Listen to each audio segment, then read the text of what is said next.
was sitting next to Mike Tyson, and Mike Tyson said, Terence Crawford's jab is like a battering ram. What's your assessment of what he had to say about how you were able to, and then we'll take a look at that knockdown where you hit him with that jab. Well, we practiced that. You know, normally in camp we do a flicking jab, but we knew that wasn't going to work with Spence because he's durable, he's strong. So we had to practice on a strong, firm jab, the jab with him, and then stop him in his tracks.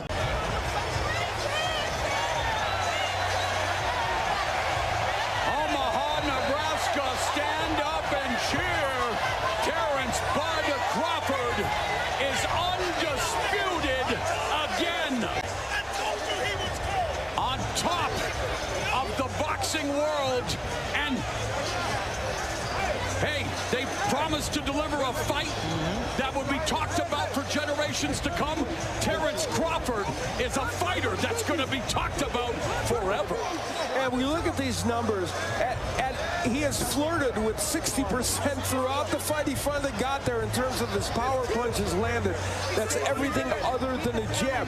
When you land 50% of your total punches, that is extraordinary. And here's the other fascinating thing.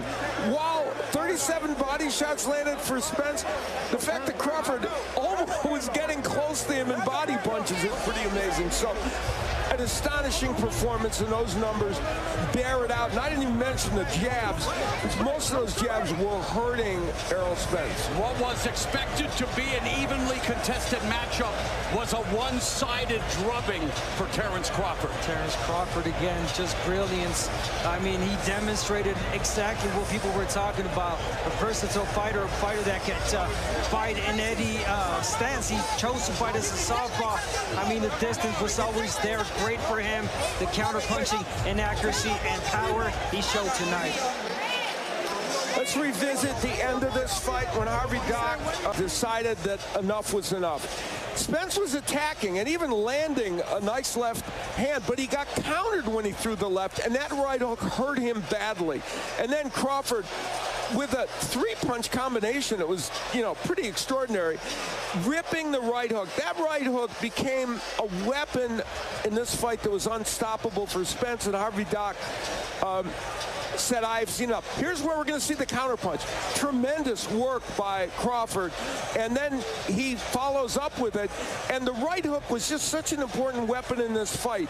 And there's another one, and that one really spelled the end. And again, I can't say it enough. The footwork, look at how the space that he's creating to land those big shots when we talk about Crawford. And you know, big moment there for him, and always in position to hit. And one last look at this action in which Terence Crawford landed punches from every angle. And even when it seems like Spence is too close for him to land the perfect counterpunch, he does it. Terence Crawford gave his best performance on his biggest stage. He has never performed better than this, as great as many of his fights have been. So pretty extraordinary, and that was what finally did it. Crawford's 87 jabs landed, most by a Spence opponent. Terence Crawford becomes the first male fighter to become undisputed in 2 divisions. Terence "Bud" Crawford, who said he started fighting as a child because he was scared. Well, he is one of the scariest fighters in the sport. On top, surviving being shot in the back of the head in his car while counting his money after a dice game, Terence "Bud" Crawford is #1 with a bullet. Unbelievable performance. It cannot be overstated how sensational Terence Crawford is. Let's go to Jimmy Lennon Jr.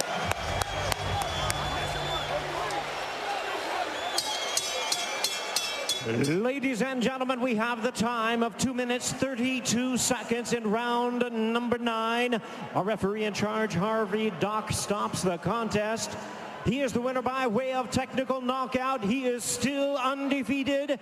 And now, the undisputed welterweight champion of the world, Terence "Bud" Crawford.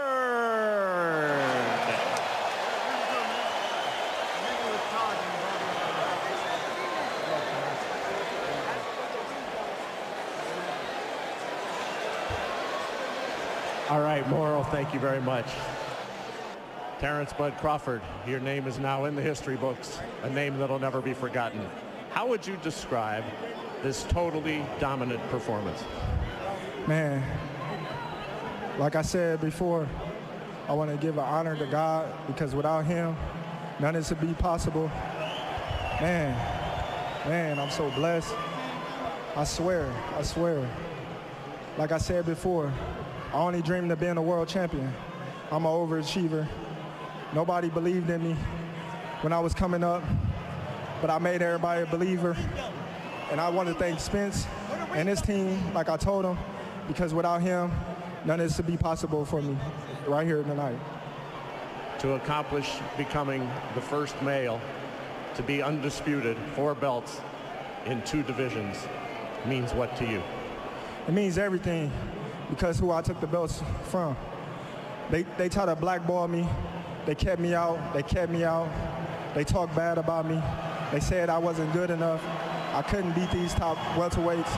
And I just kept my head to the sky. And I kept praying to God that I get the opportunity to show the world how great Terence Crawford is. And tonight, I believe I showed how great I am. You certainly did.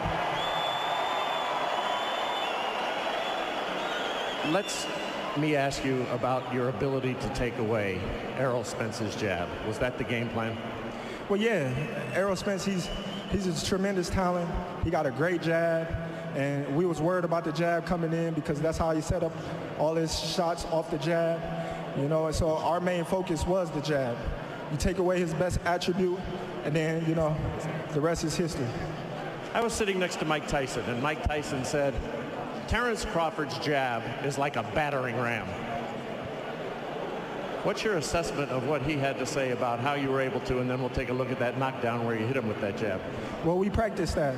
You know, normally in camp we do a flicking jab, but we knew that wasn't going to work with Errol Spence, because he's durable, he's strong.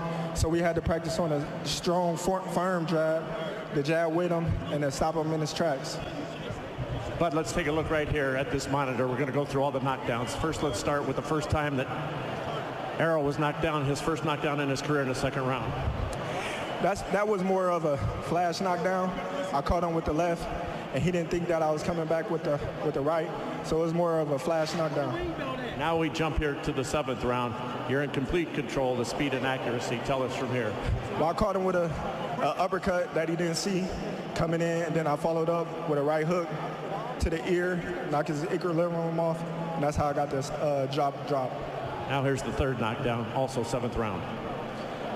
But yeah, as you can see, I caught him with a hook, you know, a double hook, and, you know, to the ear, and he went down. Harvey Dock jumped in to end the fight here in the 9th round, and clearly you were just in total domination. Yeah. Stoppage by Harvey Dock, in my opinion. Yeah, it was a good stoppage. You know, I was on the verge of coming back with some hard shots. Everybody know I'm a great finisher. And the ref did what he was supposed to do to protect the fighter. So, Bud, there's an automatic rematch clause in this. But by the domination tonight and setting yourself so far apart, is that something that you would welcome, look forward to, and do you think the public would buy it? Of course the public will buy it.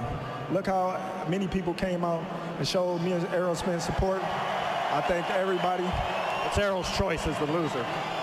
Yeah, well, like I said, if the fight happens again, I'm pretty sure everybody will come out and show support once again for both of us. Nice. Final thought here. You said you've been waiting your entire life for this evening. You'll now be with the likes of some of the great champions of all time.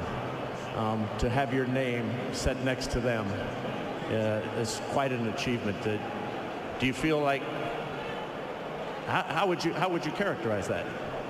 Man, I'm so mixed with so many emotions. I can cry right now. I can see it coming. You know, but you know, I just want to thank God. That's all I want to do. I want to give honor to him. I want to say R.I.P. to my brother Trent Washington. You know, I wish he could be here with me. R.I.P. to Danita Webb. You know, she lost her fight with cancer, but we won this fight tonight, and we did it together. Spectacular performance, one for the history books. Congratulations, bud. Thank you. Appreciate your time. Great fighter. Errol? You see. Bud came over and spoke to you right at the end of the fight. What did he say to you? He said who? Bud came over and spoke to you at the end of the fight when you were in the corner. What did he say to you in that moment? He said good fight. What happened? Let's start from the second round. It looked as though, by our unofficial scoring, I haven't seen the cards, that you won the first round and then you got caught with that flash in the second round. Did that just change the entire complexion of this fight? It just, he was a better man tonight. He was using the jab, he dictated his jab, and my timing was a little bit off, and you know, he was catching me in between shots. Was the timing off because of the layoff, or was the timing off because he was just so much better tonight? It was just better tonight. You know, I make no excuses. You know, he did his thing. He was a better man tonight. Errol, how did he manage to take away your jab? He said that was his game plan. How was he able to do that? He was just throwing a harder jab. He was timing with his jab, and you know, he had his timing down on point.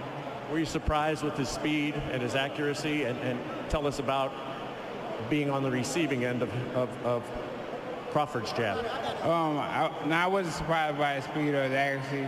It's everything that I thought of. It's just, you know, my timing wasn't on point. You now have the ability to trigger a rematch.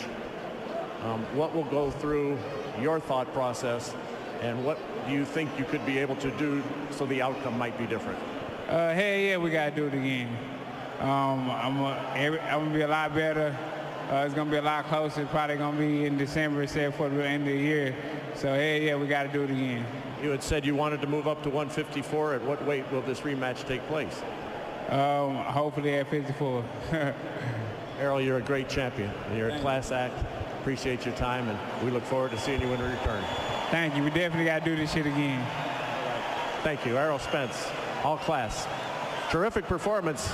Laurel, you hit it on the head. One for the ages by Terence Crawford. Back to you. All right, Jim, thank you very much. And he, you know, at 35, they say, well, is he in his prime?